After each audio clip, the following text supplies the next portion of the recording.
నమస్తే, welcome to NSTV news. ముందుగా ముఖ్యాంశాలు. కర్నూలు జిల్లా ఆదోని పత్తి పంట వేసుకున్న ప్రతి ఒక్క రైతులు తెలుసుకోవాల్సిన విషయాలు మనకు వివరించడానికి ఎల్డీసీ కంపెనీ తరపున వచ్చిన ఉపేంద్ర వారి ఆధ్వర్యంలో పత్తి పంట రైతులకు ఏ సమయంలో ఎలాంటి మందులు వాడాలి, లింగాకర్షణ బుట్టలు ఎప్పుడు వాడాలి, ఎందుకు వాడాలి అనే దానిపైన సూచనలు సలహాలు ఇచ్చిన ఎల్డీసీ ఉపేందర్.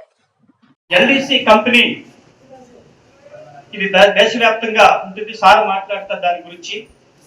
తర్వాత నా పేరు వచ్చేటప్పటికి మధుసూదన్ రావు, మాది మచిలీపట్నం. మాది ఒక కారుణ్య యువజన గ్రామీణాభివృద్ధి అనేటువంటి ఒక స్వచ్ఛంద సంస్థకు నేను డైరెక్టర్గా ఉంటూ ఉమ్మడి ఆంధ్రప్రదేశ్లో రాష్ట్రమంతా కూడా వివిధ కార్యక్రమాల్లో పనిచేస్తూ ఉంటాను. అలాగే మన ఎఫ్పిఓ చైర్మన్గా ఉన్నటువంటి వెంకటేశ్వరరావు గారు కూడా సార్ నెంబర్ ఇచ్చారనమాట, మాట్లాడమని చెప్పేసి. ఆ సార్ ఎప్పుడు ఫోన్ చేసినా సరే దాదాపు నిన్నటి నుంచి వాటికి ఒక 20 సార్లు చేస్తుంటా.